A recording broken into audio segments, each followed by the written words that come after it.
about what all of you said. Um, I think first for any organization or even an individual, because this may be an individual who wants to, I want to do something too. I think it starts with a couple of questions for yourself, for your agency is what are you good at? What is your lane?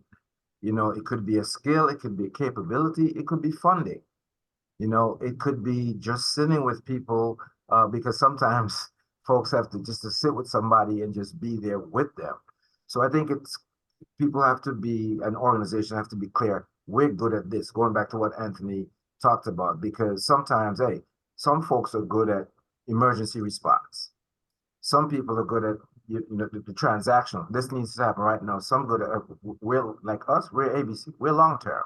We're gonna work with this family for a long time. We stand behind uh, places like Rise Up when it's an emergency that has to happen. That's not our lane.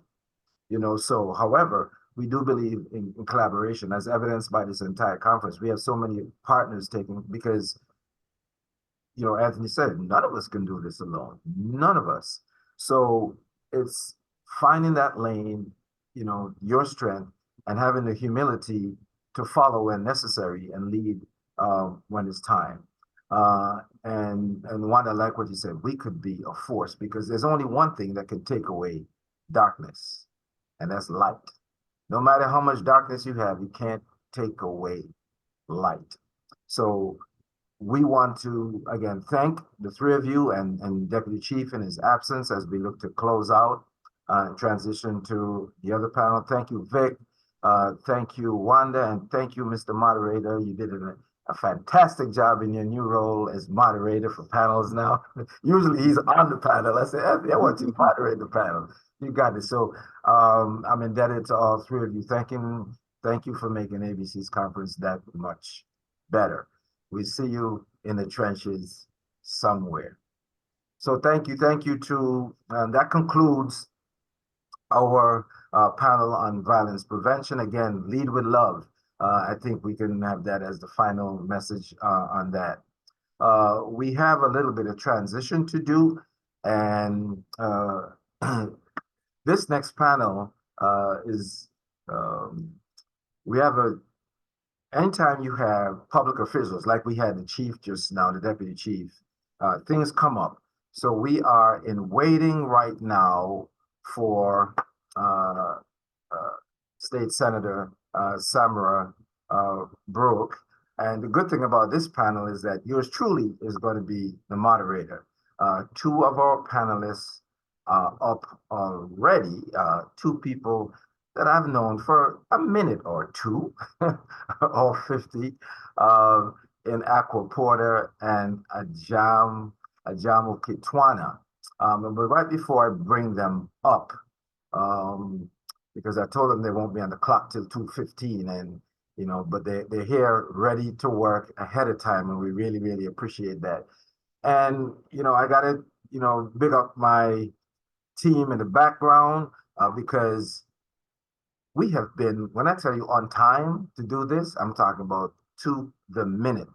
And there's a whole lot of things happening in the background that allows that to happen. So we're grateful for the tech team, our conference coordinator, Sarah Taylor. Many of you know her. She's one of the best in the business. The ABC staff working on having this happen. We see all of you and are gratified.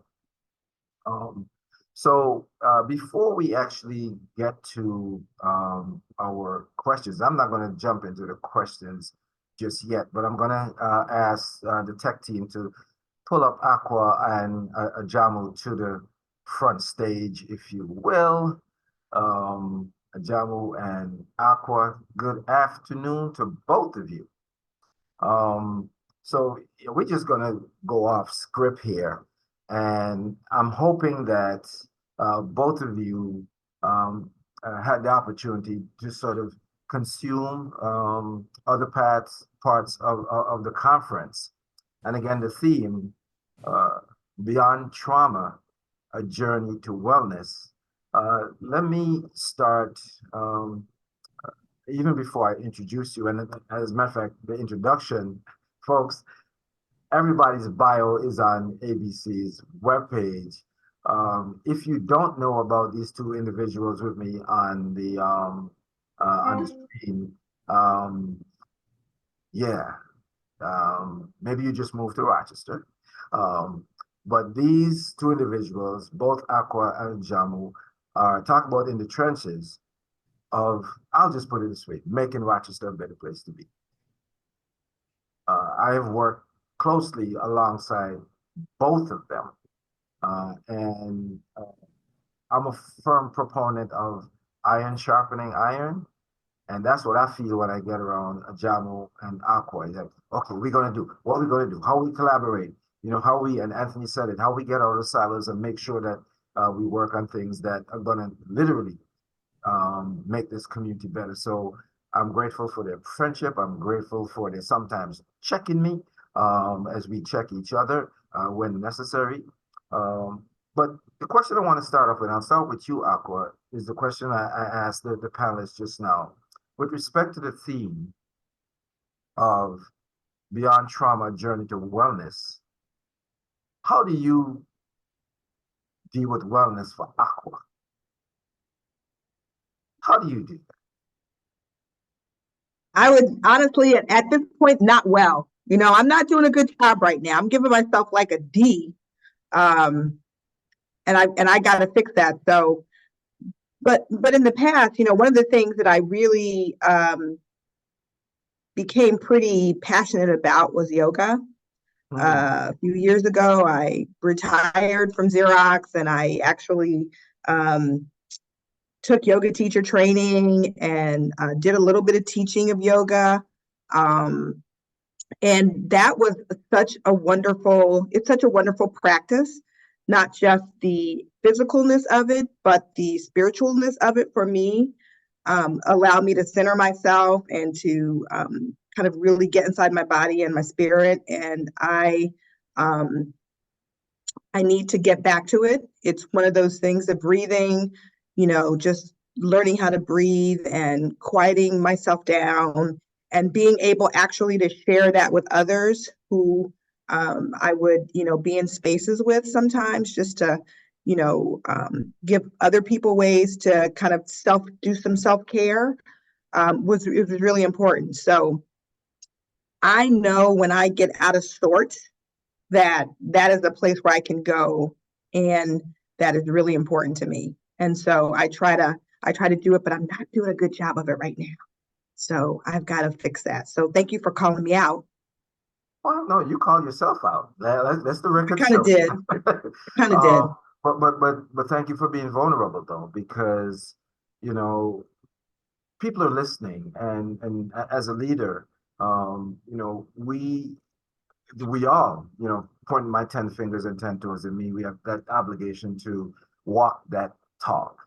So Ajamu, how do you, given the fact that you're not busy at all over at ESL, how do you focus on your personal wellness?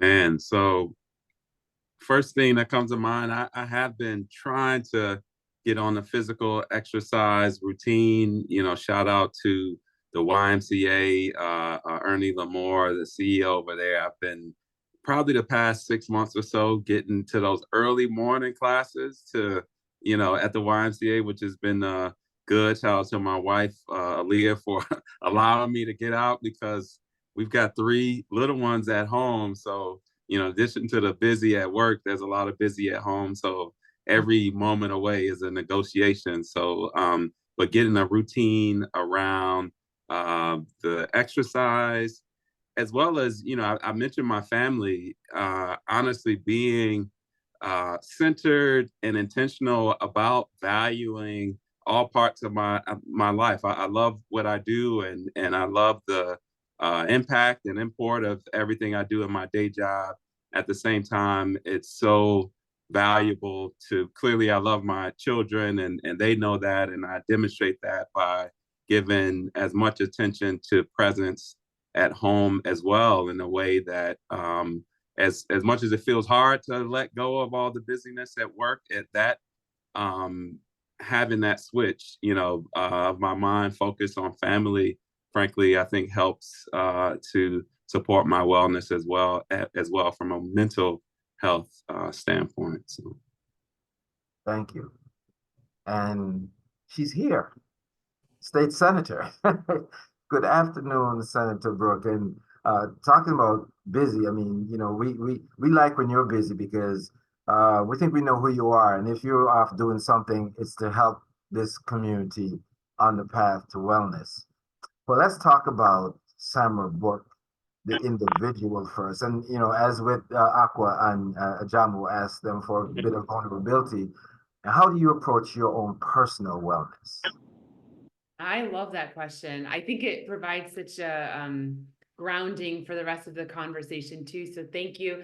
And it's just so nice to be here with all of you too. For me, I think of two things. One is this idea of I'm only as well as my community.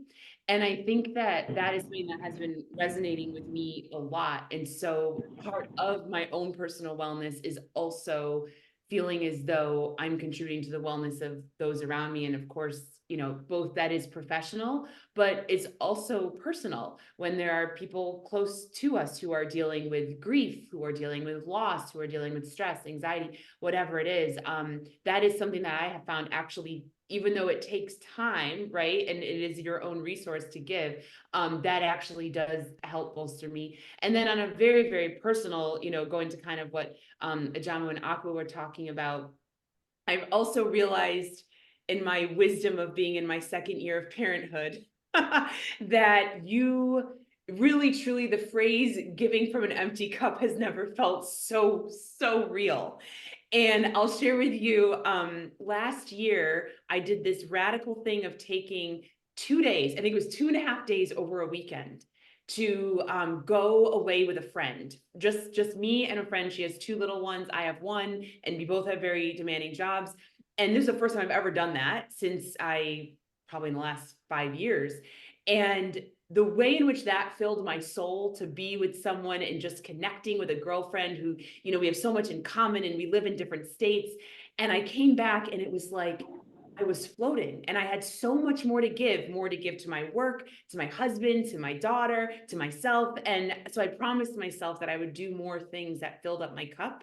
And so I've been really focused on that. And so that was just in December. So I've been focused on, as busy as we are and all of that, that hour or that day that we take, whether it's yoga or the gym or just drinking your water, whatever it is, actually amplifies what you're able to give the rest of that day. And so now I don't look at it like, I'm taking 30 minutes to work out or do what I need to do. I look at it as I'm actually going to be able to regenerate even more time, to give and to the different people in my life. And so that is one of the, I don't do the resolution thing, but one of the mantras, one of the things that is helping me stay, centered and take care of myself and thinking about wellness.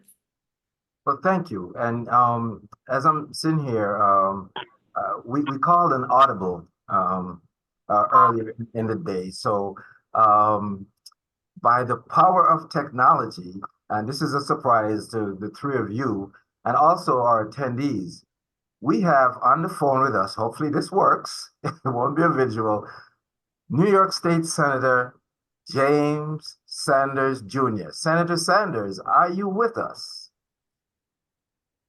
This better work. I absolutely am here, and can you hear me? We can hear you perfectly, Senator Sanders. Can you hear me? We can hear you perfectly. Good. I was enjoying my Senate colleagues' mantra and understanding of wellness.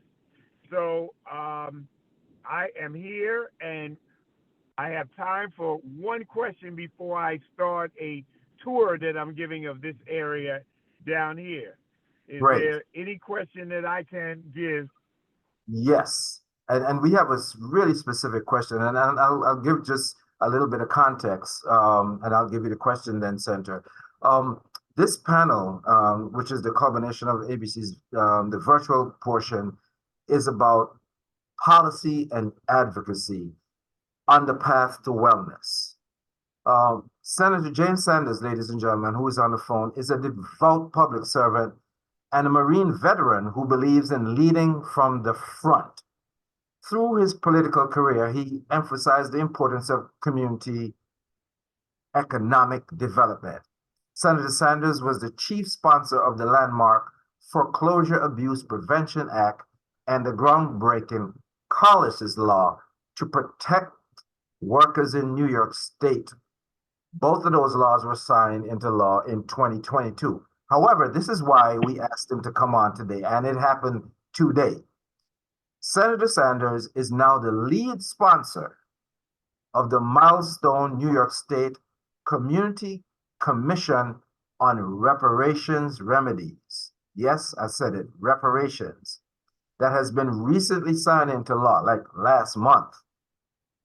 This legislation marks a historic turning point for the city of New York and certainly for all of New York State, and sets a powerful example for the nation to follow.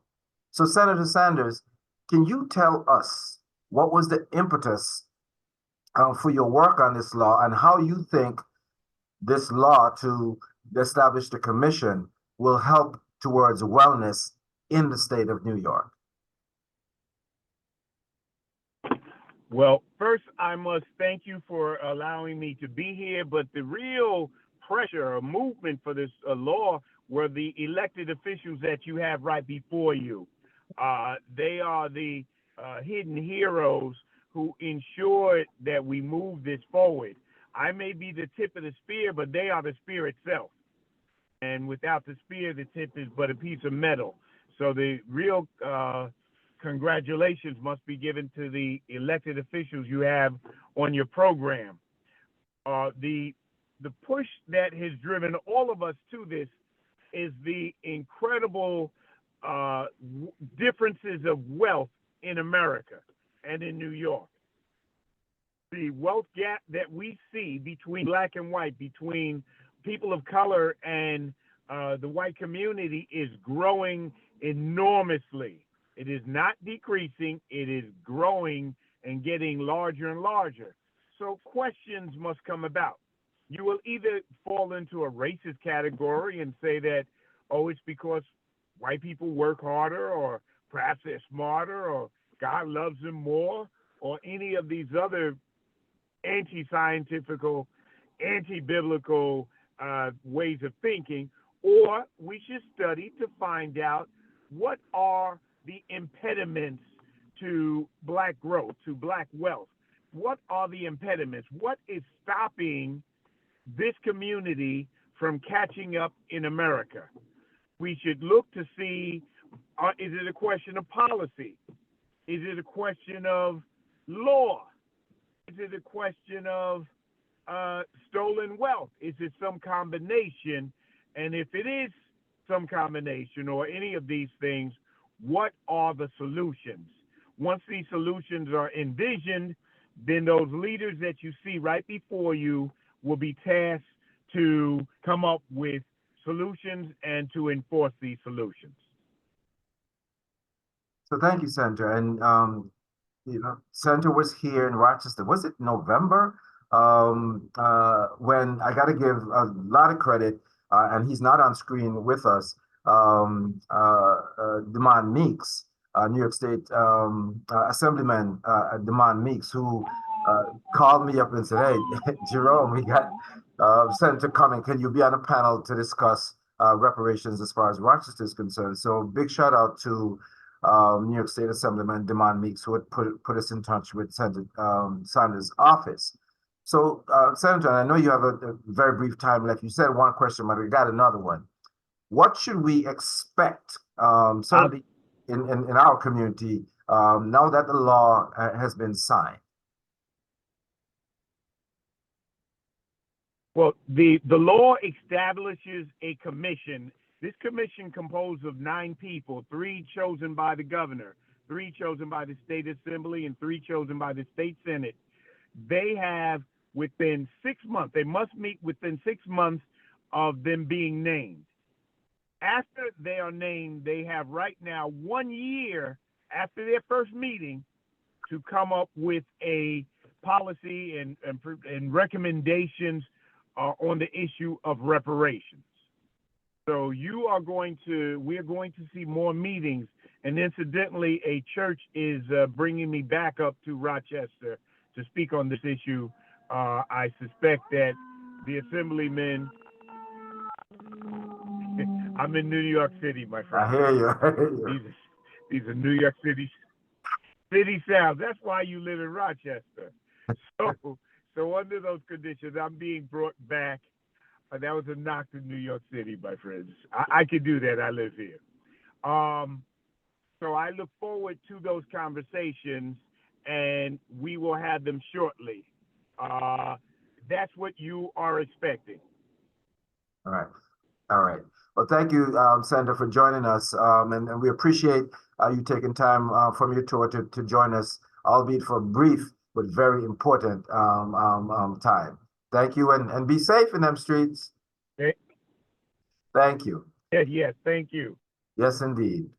And so back to our panel, and I'm so glad Senator was able to join us, because I think that very, very difficult but necessary topic of reparations is something that we know across this country harm was done.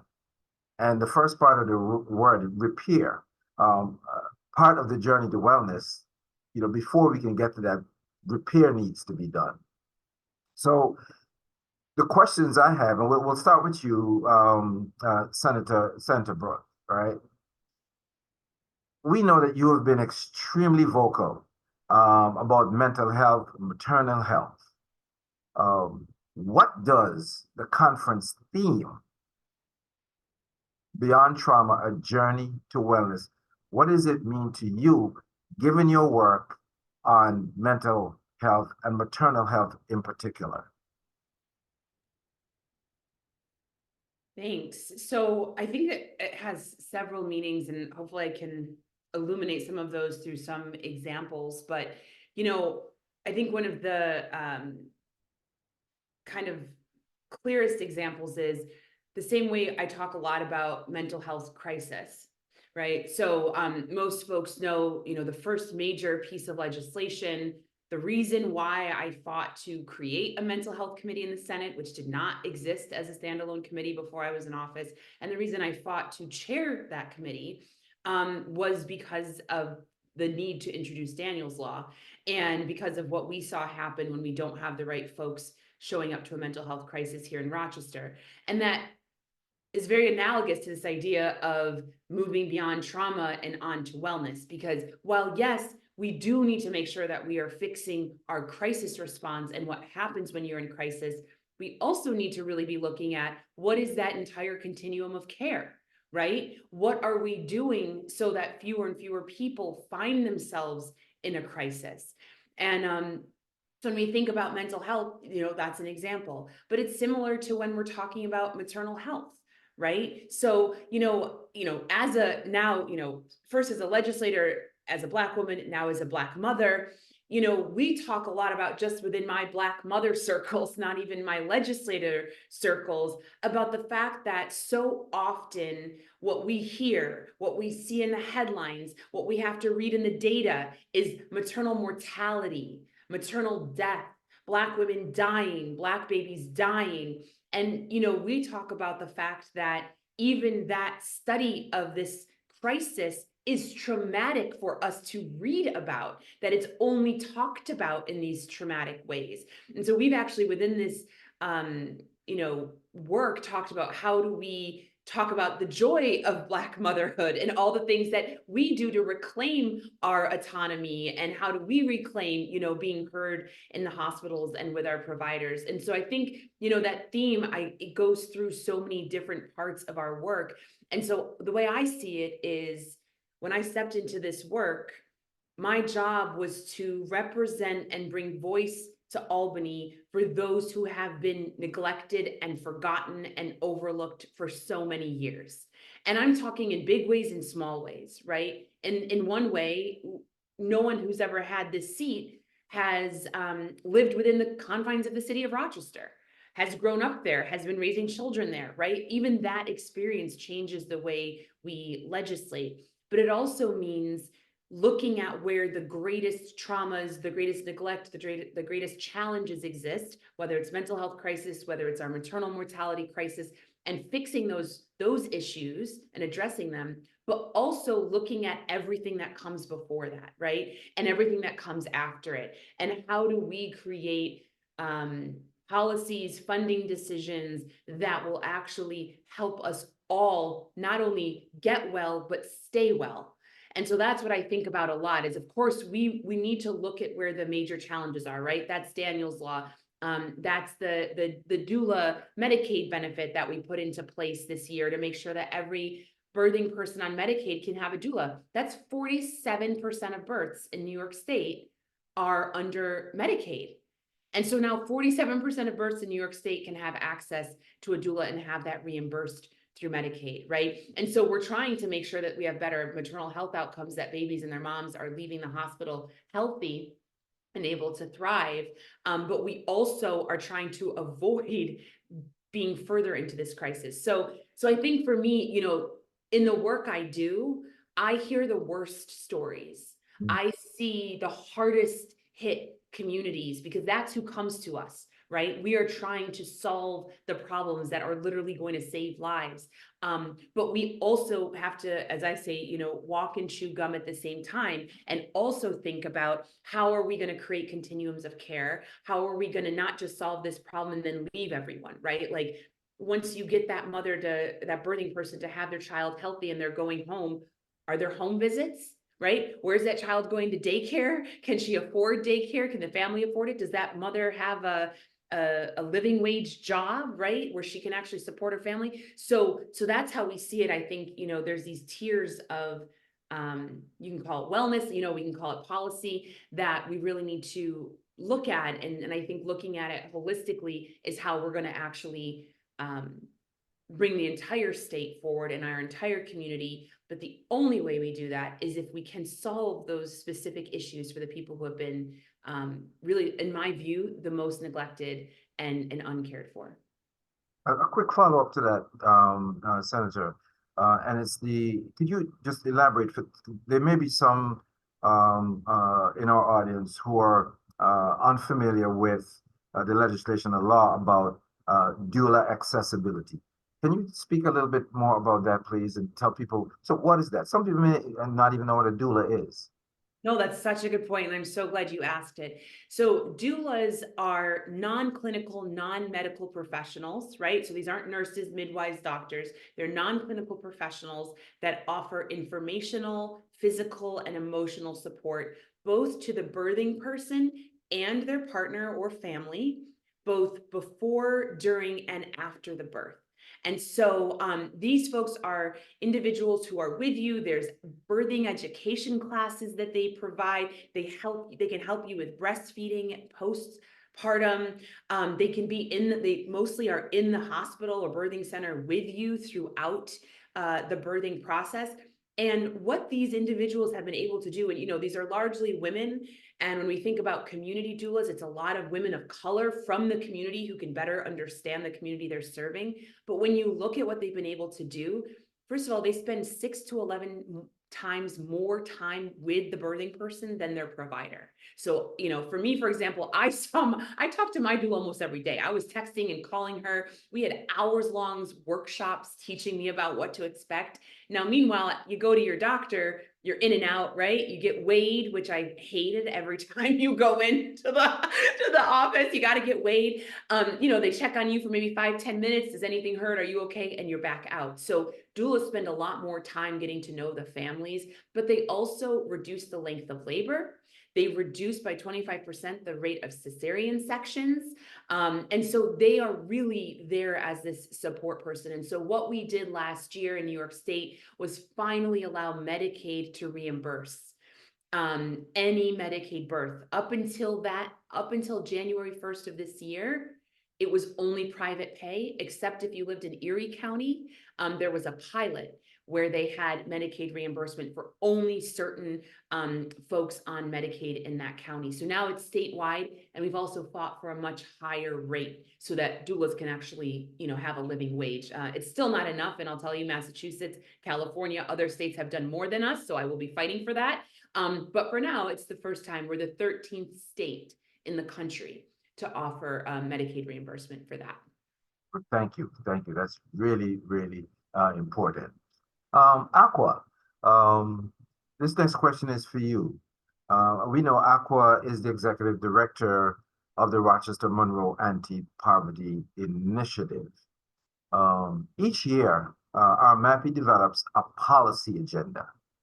Can you share with us the key elements of the current policy agenda, and specifically what in the agenda will enhance community wellness for the economically marginalized amongst us?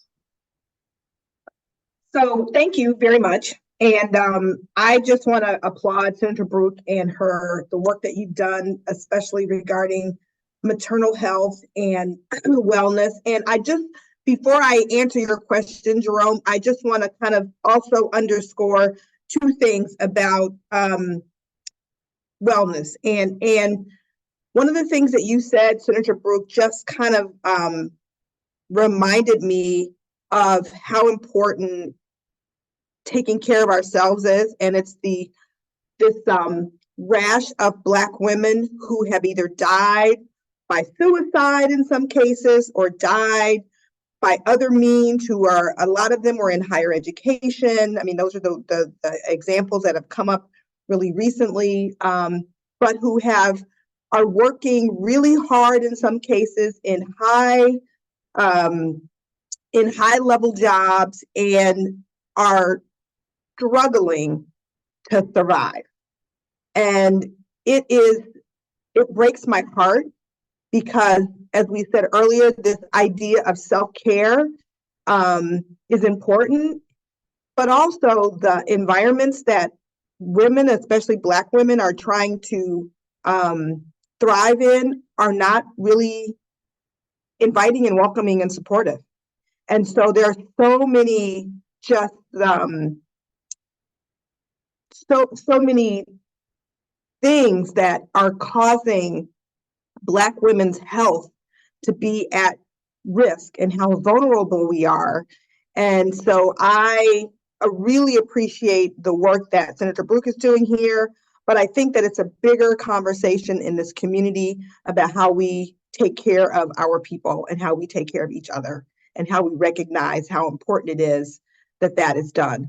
The other thing that I heard today that is really concerning is about male friendships and the rate that men have fewer good friends or friends, and it is taking a toll on men and Black men especially. And so I think there are just some things that, and even though we can be really socially connected, if you look around and you don't have that village or people who you can depend on and be with and love on, it is a concern, I think, in our community especially, that we begin to build back that fabric and that network and that idea of belonging and taking care of one another. And so as we talk about wellness, I think that one, it's bigger than just health, but it all plays into the things that are going on. So I just wanted to take a moment to just kind of say that both of these things have been rattling around in my head today, and I saw this little segment this morning on CBS that talked about male friendships, and I'm like, that they've decreased where men don't even have I think there was some number they talked to men and less than 10% of them really said that they had a really good friend, a good friend. I'm like, what? How is that possible? It's shocking. And I think it's a trend that we need to figure out how to reverse, first of all, how to, encourage men to have good friendships and also encourage women to take care of themselves and to encourage all of us to take care of each other, and not assume that everybody's being, taken care of, and like that we want to be out there on our own, and that social media or our telephones are the substitute for really creating good relationships. Because like you said, Summer, I have a group of people that I hang out with every summer, and it restores my soul. It restores my soul, and I look forward to it. So okay, back to our MAPI and the work that we're doing. So yes, we have a policy agenda where we look at policies that align with, now what we have done is we have a unity agenda, which is our strategy basically for how we think we can make change and reduce poverty and increase upward mobility in our community. And in that policy, in that unity agenda, we have a set of pillars that we call our theory of change pillars that we think are the conditions that we need to build in our community, that if we build them in our community, then we will have better upward mobility. People will be able to, everybody will be able to thrive in our community. We want policies because we know that in some cases, as Senator Sanders said earlier, there are policies that can make a difference. And so we want to look for policies that align with our theory of change pillars and support or uplift or legislate differences so that we can see that happen. So this year, our policy agenda has 5 policy priorities. We spent a lot of time talking to community members. We spent a lot of time talking to our, legislators and policymakers. We talked to the folks sitting around our MAPI's table to kind of define and say what things do we think we can make progress on, either that are kind of in progress or things that might be aspirational that we want to work on the longer term. And we have solidified 5 areas for this year's policy priority. One of them is around housing, which rises to the top. Every time we talk to almost anyone in our community, housing rises to the top. And so we have to increase affordable housing options throughout Monroe County. We need to focus on the rental housing for low and very low income households, and then home ownership for low and moderate income homeowners. And so under that, we have several other areas that we want to dive down deep into. And we will look for policymakers to see what they have on their list that we can follow and support. And in cases where there isn't legislation or policy, we might try to create or suggest working with policymakers. And these will be policymakers at both the state level, which is where our focus has been over the past years, but this year we're expanding conversations to both city and county. So what can we do at the city and county level from policy standpoints on these areas that we can drive change to actually create these pathways for upward mobility? So housing is our first priority. Our second priority is around income. And for that policy area, we want to ensure that households have sufficient income to meet their needs through living wages, gradual transitions off public benefits, and opportunities for saving and wealth generation. And so that conversation that Senator Sanders was having about, closing the wealth gap, we want to be connected to the reparations discussion and understand how do we start to create and close that wealth gap and open up opportunities. We want to continue to push on the exciting work that's already been done by establishing a $15 minimum wage with indexing, but we want to push wages in our state up to the point where we can have living wages accessible to everyone. Our third priority is around criminalization and exploitation. And there we want to eliminate penalties, fees, fines, and financial practices that exploit low-income people and criminalize poverty. And so we are, looking at across systems, across sectors, things that exploit poor people and try to eliminate excessive fees or excessive charges, whether it's payday loans or fees that come along with things that are exploitative. We're trying to address those things from a policy standpoint. Our fourth policy is really around childcare. Back to Senator Brooks' comments, we need to invest in more flexible and affordable childcare and school-age care, because we know that in some cases we need a continuum of child care options that are flexible and available to families.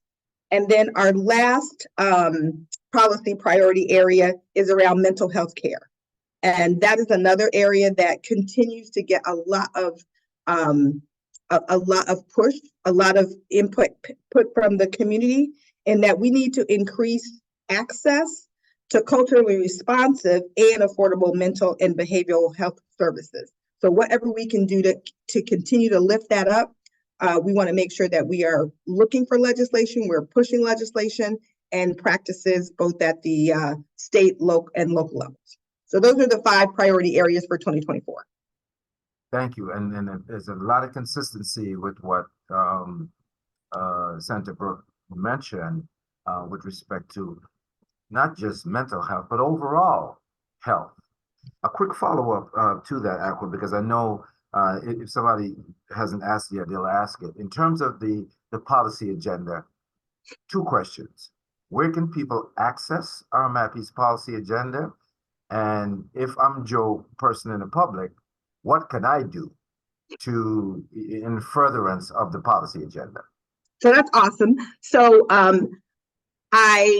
our 2024 policy agenda is going to formally be published on January 22nd. We'll do it through a press release. We will also make sure that it is available on our website.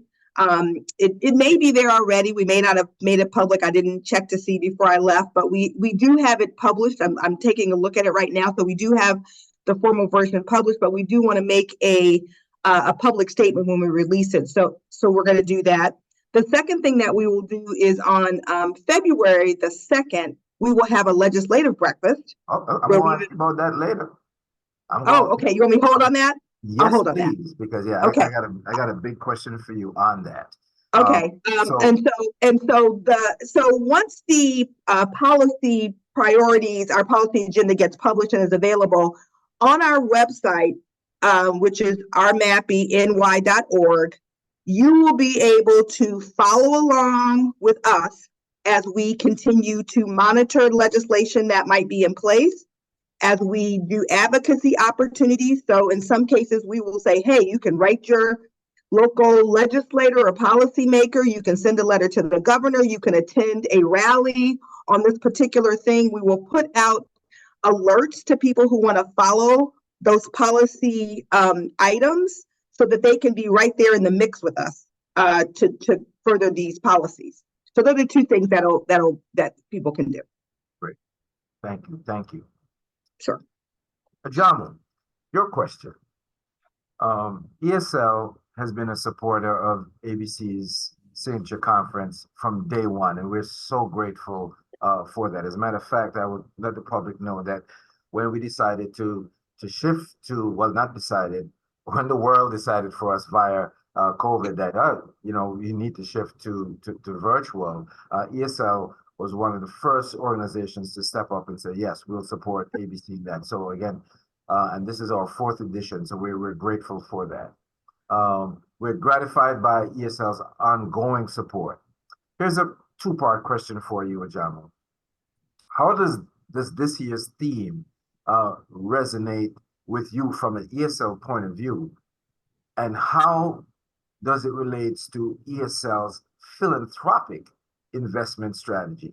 So what I know about ESL, it's segment. When I say segmented, there are different areas, not siloed, but in different areas. ABC is a commercial customer of ESL. So my question is about the philanthropic aspect of it, which I know you're integral to, but then also ESL's overall community investment strategy. What does this theme mean to ESL? Great. Thanks, Jerome, for the invitation. It's an honor to be on this panel with my good friends and colleagues, Senator Brooke and Aqua. Also want to really give a sincere shout out to M&T Bank, the presenting sponsor of this conference. Great to work with colleagues in financial services that are also committed to Greater Rochester. So for me, the theme beyond trauma, and I love the theme. Beyond trauma is about getting to solutions. You know, we all know and have heard, and frankly, in philanthropy, you know, almost every grant application starts with, "Oh, Rochester's the poorest of the poor," and you know, the strugglers, everything, you know, horrible education, every, you know, people think, and by the way, we want asset-based framing of our community as well. But there's so much, and the trauma is real, so don't want to minimize it at all. And to get beyond the trauma, it's okay, given the reality of what we've been through historically, the reality of what we're experiencing on the day-to-day, what will it take to heal? What will it take to really elevate us as individuals, elevate us as a community, so we can truly thrive and prosper, is what Beyond Trauma is to me. And connecting to ESL as an organization, we're a purpose-driven financial institution. Our purpose is to help our community thrive and prosper, and in doing so, similarly, for our community impact framework, and we actually don't have health specifically as one of our areas of focus in our community impact framework. However, the focus on education, expanding individual opportunities, focus on employment, focus on building strong neighborhood, housing in particular, all of those are areas where we are committed to, in partnership with the community, really invest in and discover those opportunities. How do we really turn over a new leaf of opportunity, help our community truly thrive and prosper in tangible ways? And even when it's not clear, right? When we've have struggled, there's more to learn. How do we invest together? How do we collaborate? How do we come together to really invent new ways to thrive and prosper? Again, recognizing the reality of where we find ourselves today. So that's from a community impact standpoint. As a bank overall, again, the purpose cuts across our entire institution. So in business banking, you mentioned we are our director of business banking, Keith Cleary, is always in communication with me and my team. We love to serve the nonprofit sector, small business, women and minority businesses as much as we can, and serve in the way that we're creating access to financial services. We are supporting organizations to grow. One area of focus we have is capacity building, focus on the nonprofit sector. That also extends to our business banking and other functions, as well as we're committing to supporting our community to thrive and prosper.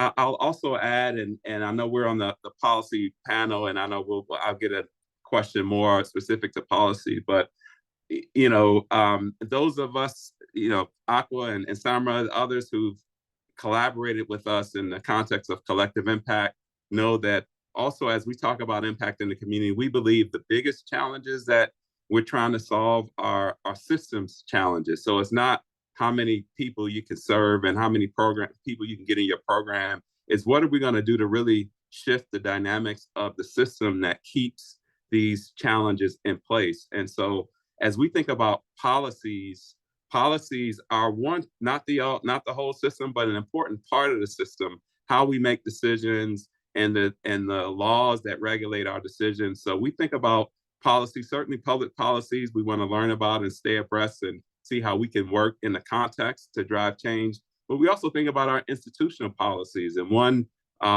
institutional policy that we are, you know, proud to have shifted in the context of our purpose is decision-making around placing branches. I hope most of the folks have noticed that ESL has made a commitment to open branches in the city of Rochester at a time when unfortunately, a lot of financial services are leaving Rochester and communities like Rochester. We've opened a branch on Lake Avenue. We opened a branch in the Beechwood area.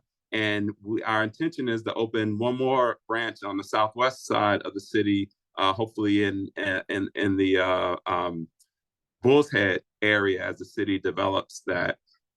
And so that certainly is a part of our purpose, but we made a policy change to enable those decisions. So as we think about the return on investment, the investment period, we consciously gave ourselves permission, changed the policy to allow us to still, the dollars and cents have to make sense, but we gave ourselves a broader time horizon in the way that allowed us to not just make one feel-good decision, but to really systematically make different decisions in the way that we're excited. And those branches that have opened are successful, and we're looking forward to more. So so anyway, so that's another way that getting beyond trauma manifests for us as an organization, looking for those ways to do work differently, to really support solutions in community, and ultimately doing what we can to help our community thrive and prosper. Excellent, excellent. And as we are ABC, clients of the ESL, I try to pay close attention to what's happening in that institution. And very recently, there were some announcements of some promotions and some senior management movement. And, I don't know who doesn't know, but this gentleman, Ajamu Kitwana, is now Senior Vice President. And I want to congratulate you on that publicly, as I'm doing here, Ajamu. But I know that that's not happening in a vacuum. Can you just talk a little bit about those moves from a strategy point of view, and how, again, that plays into the bank's overall strategy to, again, make this community better? Congratulations. Yeah, thanks so much, Jerome. I do appreciate that. Yeah, I saw that the RBJ published that, and so yeah, and to your point, the work that I do at ESL is part of a broader commitment of the institution. We are expanding our commitments through community impact. We've again made significant growth in our philanthropy, also growth in our giving back to our members through our owner's dividend in the past 5 years in particular, but really the past decade. And we've got more to do as we lean in with community. We heard from Aqua mention the priority on housing and homeownership. We know that because we are partners in the Rochester Monroe Anti-Poverty Initiative. We are partners with Rock the Future and other community collaborations, and informed by those priorities around what will help to enhance our community, and informed by what we feel like we have the levers to of change to influence and impact. We continue to grow our commitment to the community, and again, homeownership in particular being a priority as we continue to invest across segments of the system in ways that we can help our community to thrive and prosper. Thank you, Mr. Senior Vice President. Samra, coming back to you, Senator. As chair of the Senate Mental Health Committee, which you mentioned earlier, and many of us know, can you share with us some of the legislation that is currently under consideration or actually in place? You spoke to some of it earlier, but Aqua mentioned their policy agenda and looking for laws that would do certain things. But can you tell us as much as you can any legislation that is certainly under consideration that is going to lead to a healthier community? Absolutely. And to place some context for folks, and I'm sure no one will be surprised to know or to hear this, that really before now, there was never a strong emphasis on building up our mental health infrastructure in this state. And so when I came into office in January 2021 as the chair of this committee, to be completely honest, most of my job I learned was to defend and to try to bring back many of the cuts that were proposed in the executive budget. So if folks don't know, in New York State, the executive, aka the governor, really has the most influence, power over the agenda for our state budget. Now there are negotiations. It is not just, one person writing it, but we are all kind of, at the mercy of reacting to the executive budget, which for this year just came out this week. And so in 2021, one of the first things I learned was, generally speaking, this mental health budget would just be slashed, cut. There would be cut after cut after cut. There really was no forward thinking about how are we actually going to care for people who have severe mental illness diagnoses and people who just need, help along the way, again, in that continuum of care. So what I'll say is the good news is we've come really far in a very, very short amount of time. Now, I'm an impatient person, so this doesn't feel like a short amount of time to me, but I am told by people who have been in public service much longer than me that, in fact, this is a short amount of time compared to the advances that we've had in the past. So some of the things that we have been able to do just in the last 3 years alone. The first is really truly bringing online the 988 crisis lifeline here in New York State. So federally speaking, 988, we were given a mandate from the federal government to start your own, each state had to start their own 988 line. So we knew that was the case. What I was worried about was, do we have the funding and do we have the cultural competence? I think Aqua talked about this.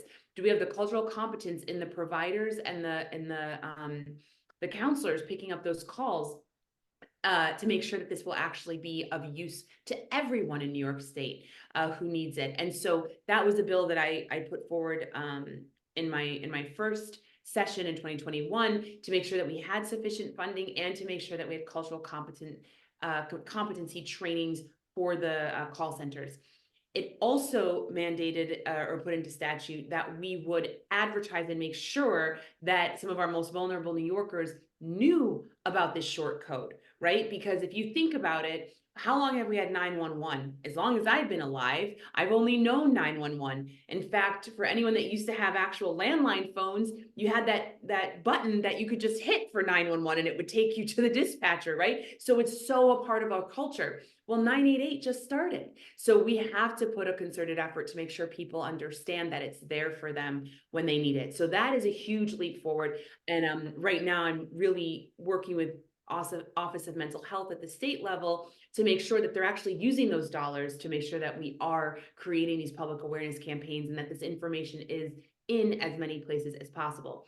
A quick note, if you represent an organization that would like more information about 988, we have more brochures than we could possibly ever use. We have postcards. You can get in contact with my office and I will happily share that information. A couple other things that we've done are, when you think about the mental health workforce, we have a dwindling workforce. Folks aren't paid enough. The job is difficult. They're going places where they can get paid more and where maybe their job isn't quite so difficult that it's not draining them physically, mentally, emotionally. And so each year since 2021, we have fought for a cost of living adjustment. 2021, it was the first one that the mental health workforce received in over 10 years. And we've been able to bring them a cost of living adjustment every year since then. In the governor's executive budget, she included a teensy weensy 1% or so COLA, as we call it. Cost of living adjustment is a COLA. So I'm obviously going to spend a lot of my time in the next 2 months fighting for a bigger one for our human services and mental health workforce. And then two other things that we've worked on. I talked about Daniel's Law already. We were able to get a Daniel's Law task force. And so I want to be very, very clear. The goal always has been and always will be until it happens to get Daniel's Law to pass. It needs to pass the Senate, it needs to pass the Assembly, it needs to be signed into law by the governor. That is the one and only way that we will actually transform mental health response. Along the path to that, having a task force with $1 million behind it to really dig into the issue, talk to New Yorkers all over the state. They have listening sessions. If you follow at Senator Brook on social media, I make sure to advertise them every time so you can sign up to speak. Again, we have postcards. I can send them to you to get more people to be involved in that process. But that was a big step forward, that we at least have this task force existing. And their job is really to figure out how to implement Daniel's Law statewide. And then, you know, sorry, I said there were 2 more things, but now there's 2 more things, I promise. But there's so much that we're doing and that I'm so excited about. One other thing that we've done every year is pass our task force on Black youth suicide. You know, unfortunately, this is another place where you see health disparities along racial lines. And at some times when actual suicide rates have declined, our Black youth suicide and attempted suicide have actually increased.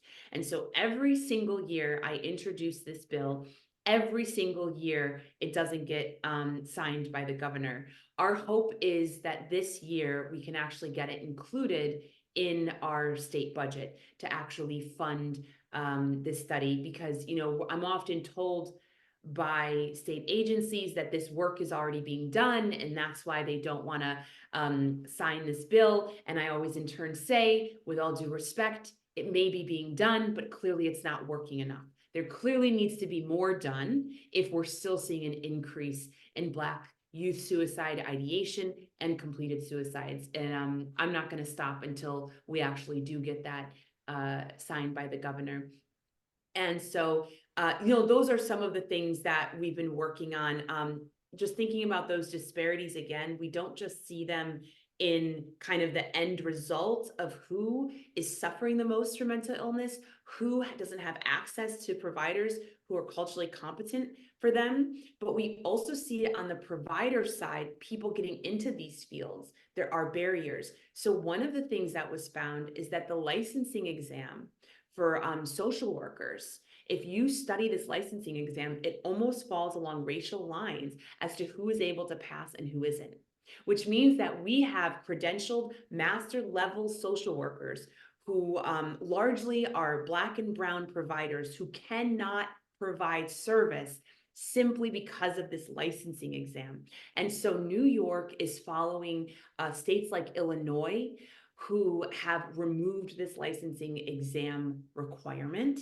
And so I hold a bill this year that we are moving forward with, that we hope to pass this year, that would remove this barrier that has essentially become this racist barrier to stop qualified social workers from practicing.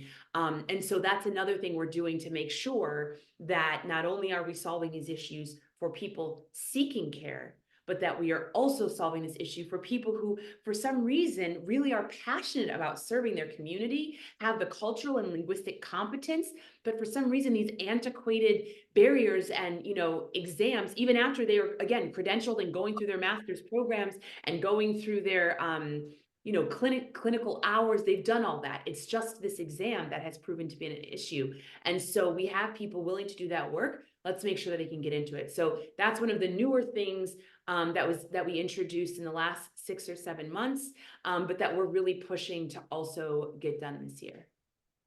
So much, and this is why we wanted you here, Senator, because that right there, the past, you know, five minutes or so, in terms of what you're working on yourself and your colleagues with respect to improving health of so many people, whether it be maternal or mental health. A quick follow-up. One of the things I've learned from so many people is that a budget is a statement of values. A budget is a statement of values. People fund what they think is the highest priority. You've been in the Senate now for a couple of minutes, all right? But you've done a lot in those few minutes. What do you think is preventing this Senate, Democratic, House, Democratic, from passing laws that are going to improve the health, particularly of Black and brown people, when there's so many Black and brown people in the Senate? What is that barrier that we are not prioritizing the lives of young people and are not so young who are unwell? If you can do it in a couple of minutes for Oh, no, Jerm, I'm gonna need at least an hour to say all the things on my mind. But here's what I can share that's probably the most productive and helpful for the audience. I do want, listen, again, as I said, I'm impatient. I'm a millennial. We are the go, go, go. I want to get everything done like in my lifetime, right? And I've learned from those, my predecessors, of having more patience. So I want to be clear. For me, when I talked about community wellness, really controlling how well we feel as individuals, that's always going to be me. I am motivated. I want things done. It should have been done yesterday. And that's why I ran for office. But I will say this, in 2018, excuse me, in 2018, we finally did get a true Democratic majority in the state Senate, which means that, and we won't go into all the politics of why that's true. That's another talk, and we'll do that then. But in 2018, that happened. And in 2019, if you look at a lot of the things that have passed the state legislature, they have moved leaps and bounds in terms of supporting specifically Black and Brown New Yorkers, but also, quite frankly, working people. Just for so long, Albany just did not think about how it felt to get up every day, go to work, take care of your kids, pay your rent, pay your mortgage, maybe take a day off here and there, just live life. It wasn't full of ordinary working people. And so starting in 2019, when some of the things like ending cash bail completely changed the course of history by stop locking up people just because they were poor and not because they've actually committed anything, right? Like those are the kinds of things that completely changed voting rights. It was the first time in decades that we expanded voting rights, reproductive choice. So there were a lot of things, which, by the way, when we talk about freedom of bodily autonomy, guess who is hurt the most when there isn't freedom of bodily autonomy? Black women, right? Indigenous women. So I will say that I think that I don't want to discount what my colleagues did before I came in 2021. We have done a lot, and we've also seen that people are trying to stop that progress. So while we're trying to create more progress, we're left to defend, to try to hold on to the progress that we've made in the last few years, even before I started. So I do think that there's been a tide turned. But I do think that the best way for us to continue doing more, and why it's hard to, is we need people who are living just average working people lives, right? So when you look at things like maternal health, I'm the second sitting senator to ever give birth in New York State's history. Wow. Let that sink in. Yeah, So that's yeah, crazy. I talk about doulas and dealing with midwives and nurses and labor and delivery. It's because I did it while I was in the Senate. So I think that having a more diverse lived experience in the Senate particularly has led us to think through those things. So I know I won't take the whole hour, and I know my time is up, but obviously there's more work to do, but I do think that having individuals who have lived these things and who are in touch with their communities is the only way to bring that experience into legislation. And thank you so much, because just going back to, again, this panel is about, not only policy, but advocacy, because there are things that we can do. And I say we, I'm now talking about Action for a Better Community and other human service organizations, our brothers and sisters in this work, and the Urban League and Ibero and the YW and Jordan, because, people like yourselves and Senator Meeks, Senator Sanders, when we send you to Albany to work on our behalf, we want to know how best to support that and the challenges that you're facing there. So if we need to get on a bus and go to Albany, well, hey, that's a thing. So again, thank you for being here. Aqua, back to you. In early March, our MAPI is going to be hosting Pulitzer Prize author Matthew Desmond here in Rochester. For those of you who are not familiar with Matthew Desmond, he wrote the #1 New York Times bestseller, Poverty by America. I got my copy right here. Months ago I bought it, and it's such a good book. In his book, Desmond encourages us to become what he calls poverty abolitionists. I love that term. Encourage us to become poverty abolitionists.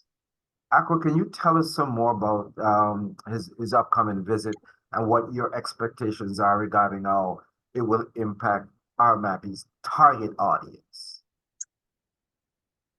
So we are really excited about this. I found out about this book back in the spring, and I told my team, like, we got to figure out how to get Matthew Desmond to town. And we tried like the Dickens to try to get him here last fall, and he wanted to come.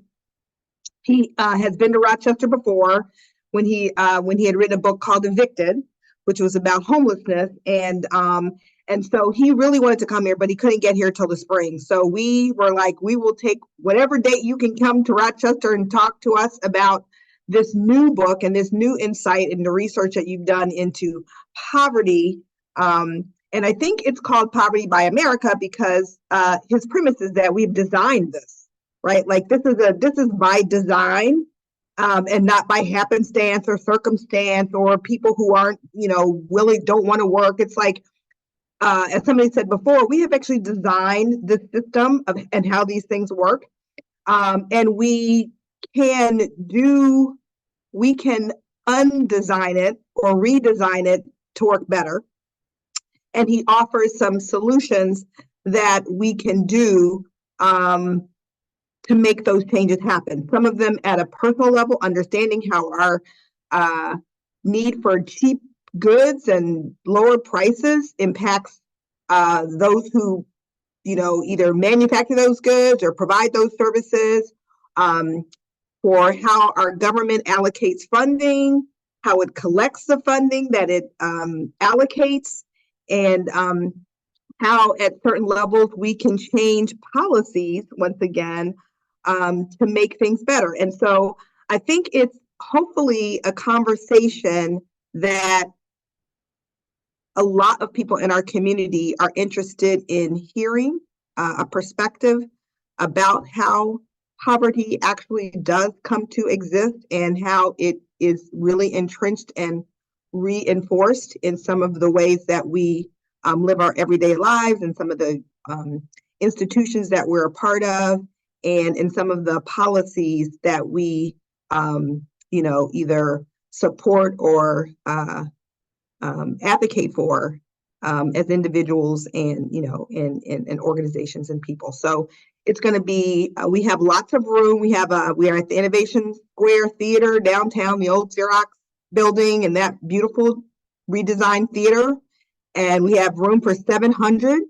We've sold about 300 tickets, so we have lots of room left. The tickets are very accessible, and we also have community tickets available for those who where a cost might be a burden. We do not want cost to be a burden to anyone. So you can reach out to us. We have that information available, and we will make sure that anybody who wants to attend can get a ticket. Awesome. Thank you. We are coming down to the closing bell here, trying to keep everyone on time. Ajamu, next question is for you. Following up on something you mentioned earlier, and certainly relative to the investments ESL has made in this community. I'm talking about direct investment via those branches, and certainly we at 400 West Avenue at Action for a Better Community, we're waiting with bated breath for when that development happens at Bullhead. It will be right down the street from us. From a policy and advocacy point of view, does ESL typically take a position on policy and or advocate for legislative changes relative to community wellness? And earlier you talked about, health is not something that you call out specifically, but I know you and others there know that when we talk about the social determinants of health, of which adequate housing is a major one, having a wonderful education is a great one, having a livable wage, or upwardly mobile livable wage job, those are social determinants of health. So the question is about ESL taking a policy position or advocacy position on any of those issues. What can you say about that? Sure, Jerome. So again, in service to our purpose, our community impact goals, we most often engage in policy in a couple ways. One, certainly locally build relationships with Senator Brooke, Senator Meeks, the state delegation, both at the national, local, and state levels to understand the policy environment. What are those opportunities where we might partner, support policies that will drive our goals? And we also generally weigh in a collaborative manner. I think, if you follow any of our work in community, we prioritize not ESL first, but ESL participating with community to drive policy and drive systems. So our first way to participate on the banking industry side, we're their credit union PACs and financial community bank PACs that we participate with and often weigh into. And locally, we participate with the Rochester Monroe Anti-Poverty Initiative. We participate with Rock the Future. We want to add our voice to a stronger and broader community voice of policies that'll really drive change rather than weighing in to do one thing or the other for ESL alone. So we really prioritize the collaborative voice towards policy change, recognizing that policy and advocacy is absolutely critical to that change. Again, part of the systems change, as I mentioned, and we most often weigh in really as part of a collaborative, supporting those voices, the collaborative voices to really drive and change policy. Jerome, let me add a point again, going back to the idea of policy change and advocacy, as you mentioned, as part of a system. Policy change is absolutely critical in the space of housing.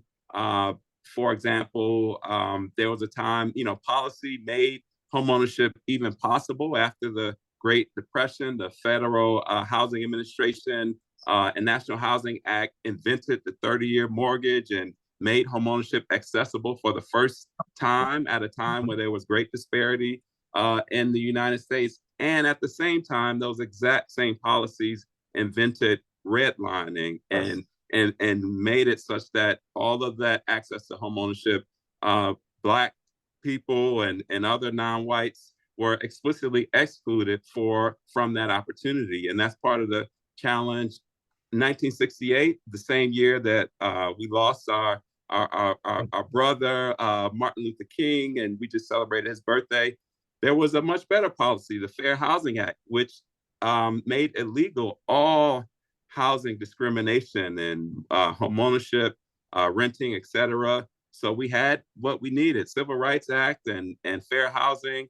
The policy was passed, yet it's been 40, 60 years since then, and the disparity in homeownership between Black and white households has not changed at all since 1968. So it's one thing to change a policy, but the policy needs also to shift in power dynamics, relationships and connections. And we know the stories, right? When the law said integrate, communities threw rocks and burned crosses and made sure, because of the social dynamics, that it didn't matter what the law said. Our communities were going to stay segregated, and that's what we see today. So it's important that we change laws. It's also important that we organize and we change our mental models, we change our practices, we change ourselves as a community if we really want to see different results. And that's part of, again, getting beyond trauma is not just looking for one thing to solve. Okay, we'll get a new law, or okay, we'll get a new grant.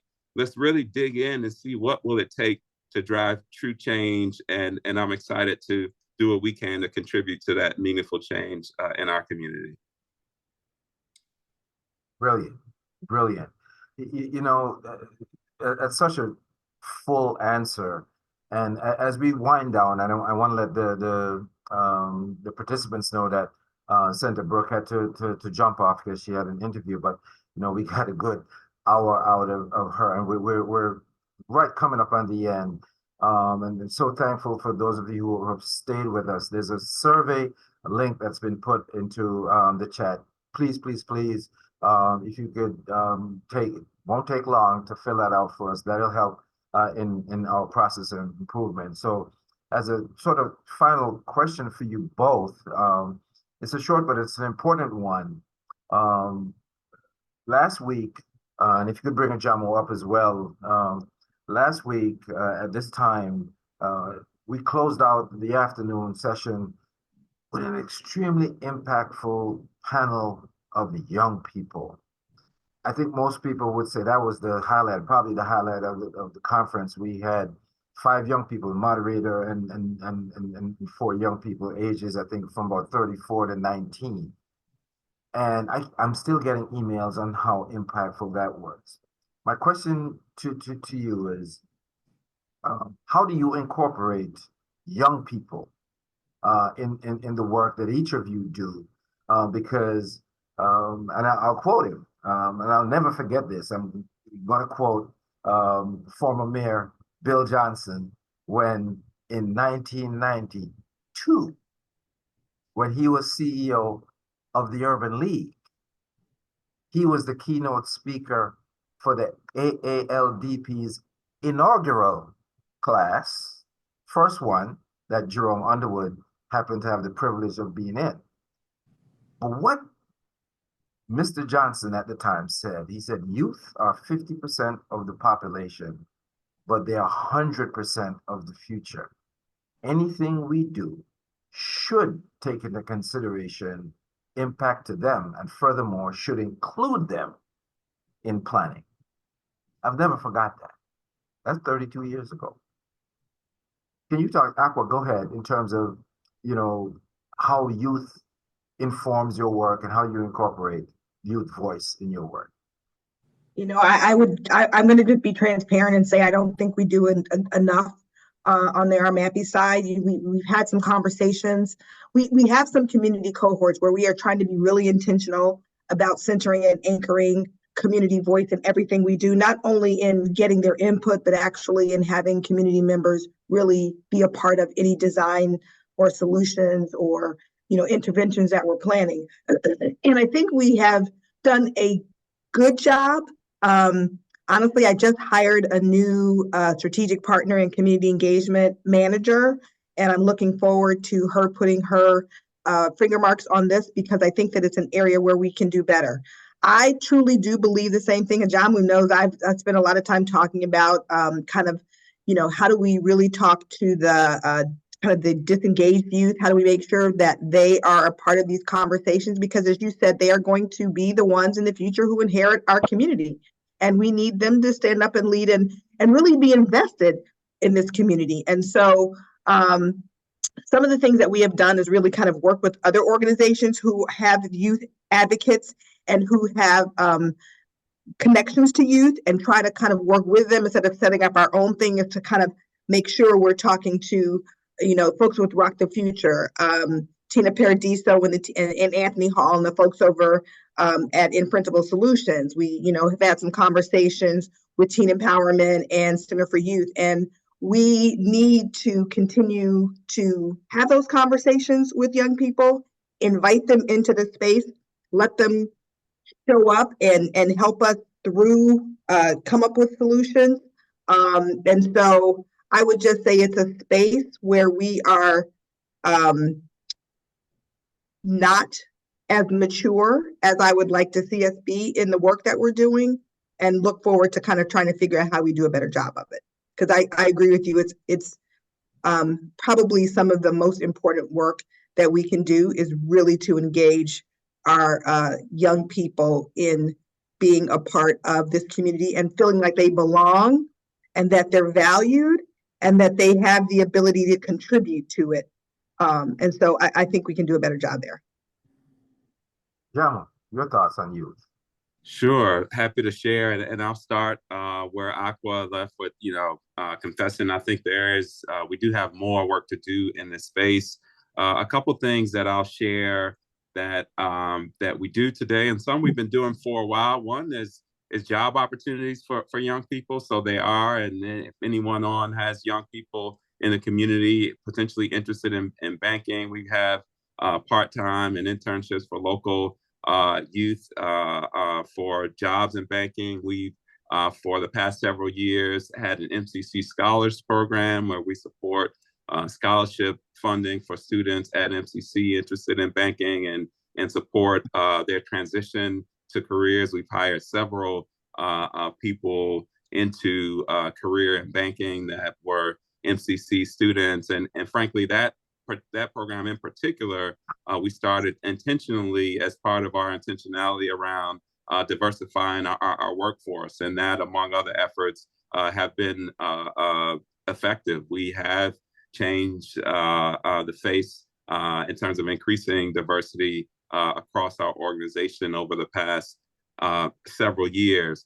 Also, again, going back to our collaborations and partnerships. So another shout out to Rock the Future, which, by the way, tomorrow Rock the Future will release their State of Our Children report card. And so I look forward to seeing that and attending their event tomorrow. But Rock the Future is really leaning into incorporating the youth voice along with parent voice into input into how we can change and improve our education system. So we're a proud partner there, investing in that work. Another partner that we are proud to support every chance we get is teen empowerment, as Aqua mentioned. Again, that as we look forward to the intention to open up in the Bull's Head on the west side, we know that's where teen empowerment started, and they're expanding from there. We absolutely expect to engage with them along with other local neighborhood stakeholders to think about how we can be a strong partner in that neighborhood, in that area of the city. So again, the first space is in collaboration, supporting youth voice and at the collaborative table, but also creating opportunities wherever we can from a career standpoint. Oh yeah, the other thing I want to shout out, I'm happy we were able to partner with the city in the past year, summer employment, to help young people get bank accounts and start saving. I hear all the time, and I'm sure everyone knows, we want to start early with young people in terms of thinking about banking and building wealth and establishing their financial lives, and that's another thing that we've done in partnership with the city of Rochester as well. So. Thank you both, and in her absence, Senator Burke and Senator Saunders, we'll send him a nice little thank you for taking the time out to have an important discussion on policy and advocacy.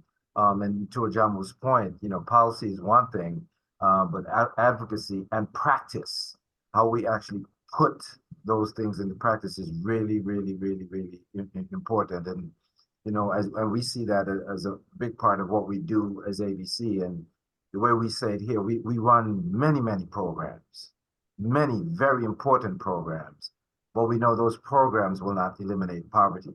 Those programs respond to people in need. The systemic work that we must do to help Greenline Rochester, to help with the policy and practice of removing all the health disparities, to make sure that the racial wealth gap gets eliminated, not reduced, but eliminated. That's advocacy work for us. That's where we use our street cred and our overall credibility as a community action agency to literally take action with others, like our MAPI, like ESL, like our elected officials, like our partners in good. Our partners in good, let me name a few of them: the Black Agenda Group, Ibero, the Urban League, the Jordan Health, the YW, Pat Stone, Healthy Baby Network, and others.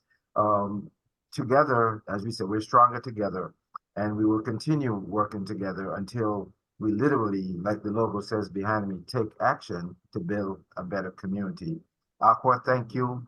Ajamu, thank you. It's now time for me to close our virtual section of this conference. We look forward to seeing you both at our breakfast next week. And